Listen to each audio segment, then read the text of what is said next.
Hello and welcome to Just One More Watch. Welcome today to my full review of this, the RZE Valour. This is their brand new chronograph. In fact, it's so new, it's not even out yet. This one launching on the 31st of July. You can order it direct from the RZE website. I will of course leave a link in the description of the video to their website. You can also sign up there for a newsletter if you want more information on the brand. Now, this is their third watch in the space of only about 9 months, and normally that would raise red flags to me. I would worry they were rushing things out to market without properly designing them. But I don't think that at all with RZE. I've been really impressed with the two that I've reviewed previously, and I think this is probably the best of the bunch.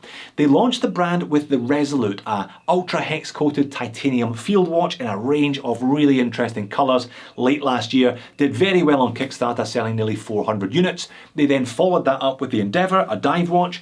Again, ultra hex titanium, super light at 99 grams, and again a range of really interesting colours. This is a chronograph. You do a field watch, you do a dive watch, and then you do a chrono. Now, I don't think it's going to sell quite as well as their two previous models, which is a shame because I think it's probably the best model yet. I think it suits the whole brand aesthetic and their whole ethos about making these really tough titanium watches. Can a tough titanium watch though be pretty in pink? They sent me the vintage salmon pink one to show you. That's the one on the thumbnail today. So we'll have a good chat about colour. I also want to have a good chat about price. I think there's a general misconception in the community about these Seiko Mecha Quartz movements. I think people hear the word quartz and think that all quartz movements cost $1 and therefore the watches should be cheaper as a consequence. There is not a massive difference between the price of a Mecha Quartz movement and an automatic movement by Seiko. I will talk about that later on, but first, you saw the pop-up.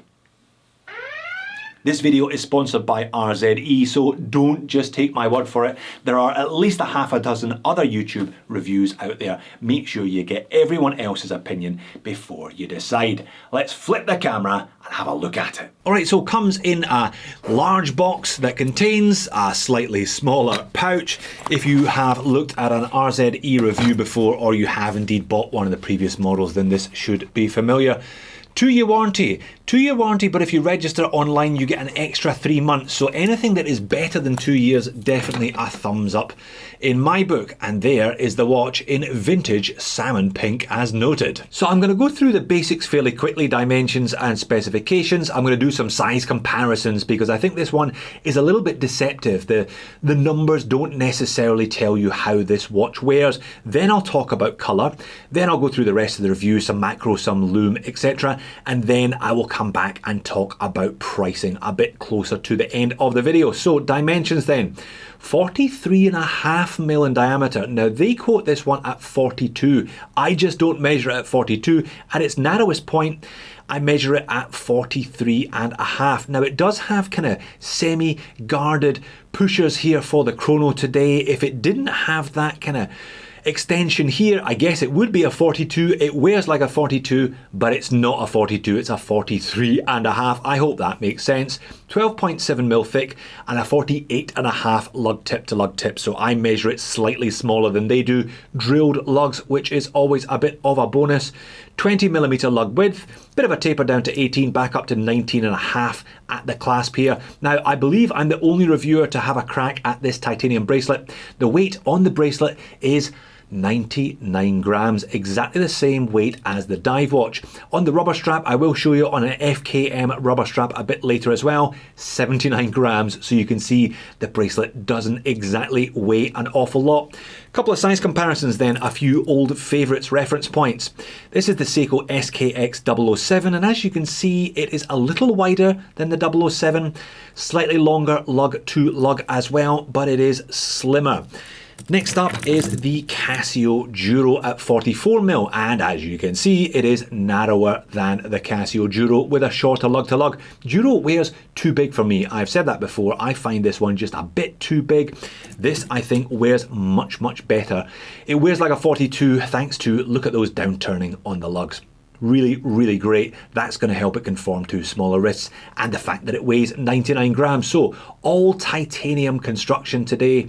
It's a fixed titanium bezel, titanium pushers, titanium crown, case back and a full tie bracelet. Now these are screw links. I had no problems at all adjusting this. The only thing that isn't titanium is the clasp. You'll generally find that even the best titanium watches, pretty much all titanium watches, have a stainless steel clasp coated to look like titanium. Otherwise they just wear out too quickly. Now this is all coated, looks almost powder coated. It's an ultra hex coating which takes the Vickers rating, the hardness rating, right up. One fear of titanium watches is that they will scuff and scratch too quickly, so that coating certainly helps. Flat sapphire crystal with a kind of purpley blue anti-reflective coating. You can see it in my studio. You can certainly see it when I take this one outside in some natural light as well. Screw down crown, 200 meters of water resistance, semi-guarded crown, but it is nicely knurled. And integrated pushers, I haven't seen this on many Mecha Quartz chronos to this point. Really, the only one that springs to mind is the Bulova Lunar Pilot. I think it's a nice way of doing it. It does require a bit more of a push therefore, but it's just as snappy. So Seiko VK64 Mecha Quartz. Where did these come from all of a sudden? I had reviewed a ton of Mecha Quartz chronos before this year and only about 2 of them had this VK64, but it seems that everybody is going for this look. It's a really nice bicompax layout. They've gone for the optional date at 6, but no ticking second hand. Now, some people that's going to be a positive because this is a quartz watch after all, and some people don't like to see the second hand tick once per second. For other people, there is always going to be that doubt, is my watch still working? Personally, it's a doubt that one quickly dispels. Batteries last about 3 years here, so it is going to let you down one day every 3 years. 1 day out of 1,000. I don't think that's too bad, and it is a really clean look. I'll accept that compromise willingly. That's a bit of a zoom in, an up close look at the case finish. All matte, no high polished surfaces anywhere on this watch, and it's got that slightly kind of powder coated ultra hex feel. Nicely integrated knurled crown, still no problems at all gripping that one. There is a bit of a beveled edge on that sapphire that probably adds a mil to this 12.7 mil thickness. All about the angles here, again in keeping with that industrial aesthetic. Reminds me of the Seiko Samurai, that is no bad thing. And again, the Samurai is a big watch that wears like a small watch.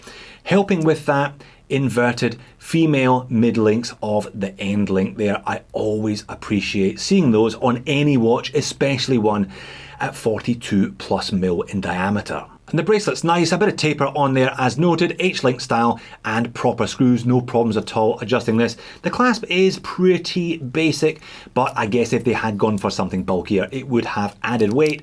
And 4 levels of micro adjust, yeah, that's just about covering the difference between 2 of those screws. And it is an incredibly simple case back. The usual spec sheet, but so small, it's almost impossible to read. Ultra hex titanium, sapphire crystal, couple of 100 meters of water resistance because this is screw down, and these are all going to be individually numbered as well. Let's look at these colours then. This one they describe as vintage salmon pink. To me, it's almost kind of peach coloured. Now, I quite like it, especially in conjunction with the black date wheel and the black sub registers at the 3 and the 9. You don't have to go for salmony peach though. They do have another couple of colour options. There's a more traditional white panda with a couple of different blue accents. That one looks pretty good. There is also, I think my pick, to be honest, I think it really goes with the look, a black one. The black one has orangey red highlights and it is coated, it's got the same ultra hex coating, but they must have a DLC or something as well. I think the black one probably suits the whole look, the angled industrial look, overall better than the other two. But you do have options. Just because I'm showing you the pink one doesn't mean it's the only one. I think it's the one that went to Australia because Peter Kotza and Time and Tide both show the pink one. Alright, let's go macro and have a look at the dial and the hands then. Applied indices, rectangular batons. There's a double at 12 and half batons at the 3, the 6 and the 9. At the 3 and the 9 they make way for the sub registers, and at the 6 they make way for the date complication. Always appreciate a date down at 6, and there's a little cutout, a little bevel around the date window as well. Chronographs, I think it's best to keep the dial clean, and they have certainly done that. Just the RZE logo, a very stylized and angled R underneath the double baton at 12. I think that again goes with the nice angled look of the watch. And then 200 meters / 660 feet and chronograph above the date window. Now the two registers, on this model it's just the salmon pink and black. On the others they add some little highlights of colour, blue on the white one and there's a kind of orangey red on the black one, but here it's just two-tone. Now they are actually bold towards the centre and little concentric circles round the middle as well. It's a 24-hour indicator at the 3 o'clock and a 60-minute chrono timer at the 9 o'clock. Now one point to note with this VK64, you can use that chrono as a pseudo second hand, but it will only run for an hour and then it will stop. So if you want to tick in second for a job or to time something or just because you like the look, it will drain the battery a bit quicker and you will only get it for a maximum of an hour and then it stops. Plenty of lume on the dial and hands though. This is only a prototype, but they have pumped it full of what I presume is BGW9. They advertise it as Swiss Superluminova. This one is Dive Watch Bright. Always great to see. BGW9 can look underwhelming. It certainly doesn't look underwhelming in this case. And that's it on wrist. I've got a 7-inch wrist for your reference now. Personally, normally I bulk at watches once they go above 42mm in diameter. My personal sweet spot tends to be kind of 38 to 41. This thing fits me very well indeed, thanks to those sharply downturned lugs and thanks to the lack of weight, or the relative lack of weight, 99 grams. You can barely feel this thing is there most of the time, and that's on the bracelet. It's even lighter on the rubber. And there is the watch on the rubber strap. Now it's an FKM rubber strap. I'm beginning to see these filter into the market more and more, and I like them. It's far, far more flexible and more comfortable therefore than resin, but it doesn't fluff up, it doesn't gather lint like a silicone strap can do. Now 20 grams off, 79 grams on the rubber, but it's got a different wrist feel. It's got more of a presence on the wrist on this rubber strap than it does on the titanium bracelet, if you see what I mean. That's the overhead shot. Silver hands against a salmon dial, not incredibly legible. I wonder what this one would have looked like had they gone for black indices and black hands to match those black subdials. If you want legibility, I reckon the all black model is the way to go. And that's it outside in natural light, and again you can see what I mean about the blue purple anti-reflective undercoating of that sapphire crystal. I'm never quite sure why brands go for coloured anti-reflective rather than clear if the colour of the anti-reflective coating doesn't quite match the watch. Anyway, that's it on wrist. Super comfortable, as I keep saying, less than 100 grams, barely know it's there. And if I show you the watch looking down my wrist, again you can see just how well it conforms to me with those downward pointing lugs. So far, mostly good then, but is that going to change when I start talking about money? So let's talk about money. As I said in the intro, I think there's a bit of a misconception regarding the price difference between a Mecha Quartz and an NH35, for example. If you have a look on eBay at the moment, the best price I could find for the VK64 was $25, including free shipping. If you look at eBay, the best price I could find for an NH35 was about $37, including shipping. So there's only about $10, $12 between them. I reckon if you buy in bulk, you'd obviously chip $4 or $5 off that, but you get the idea. I don't subscribe to this philosophy that because it's quartz, this is a throwaway dollar movement, and therefore the watch should cost less than the equivalent NH35. NH35s are not expensive. I have reviewed plenty of watches costing $50 featuring the NH35. So how much does this one cost? Well, $369 on the rubber strap. The bracelet is $109 on top of that. Now, if you're watching this in July before the launch, they're going to do a launch special. Travis, the owner, told me not to tell you what the launch special price was. They're going to do a kind of combination offer. You get it with the rubber strap and the bracelet, and it's going to start with a 3, put it that way. That is an appealing price. If you're keen, as always, get in early, sign up for the newsletter, and make sure you are one of the first 100 customers who can avail yourself of that price. If you're watching this in August, $369 I think on the rubber is pretty reasonable. $109 on top, you're pushing close to $500 US. that isn't quite the bargain that I think perhaps this one could be. Certainly not the bargain it is for the first 100 punters at the head of the queue. I reckon they should do a kind of intermediate deal. They should offer it on the bracelet at somewhere in the low fours, shall we say, for those who aren't interested in the rubber strap. Perhaps that is something that they will be doing in the future. Any other moans and niggles then, apart from that slightly elevated price if you do want to option on the bracelet? Well, Ultra Hex titanium coating it may have, but it does have a slightly different feel in the hand and on the wrist to a stainless steel watch. There is just a slightly different feel, a kind of different visceral reaction to the watch, so it is something you're going to have to bear in mind, something you're going to have to get used to if you want to run one of these as a daily. And then there is the colour of this particular specimen. Can a pink watch be tough? Can a watch with a dial colour more normally suited to Chad's favourite chinos get away with this kind of tough angular titanium look? I'm not convinced by this one. I think it's the least convincing of the three colourways.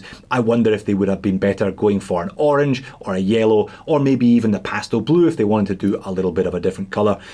I guess RZE seem to want to push that colour envelope, and each of the three watches has had a different kind of colour combination. This is a new one. I prefer the white and I really prefer the black. I will definitely be asking for a black one for myself. But overall, I like it. I think it looks good. I think it wears well, and I think it is nicely done. Some nice detailing also. Where does RZE go from here though? Your fourth watch normally would be a dress watch, and I'm just not sure that their aesthetic and this Ultra Hex titanium would necessarily translate to that. So there you have it. Well done for making it to the tail end of the video. As always, I knew you would. If you like this one and you're interested in RZE, therefore, why not check out both reviews of the previous models, the Resolute and the Endeavour. Thank you very much for watching as always. I'll see you soon.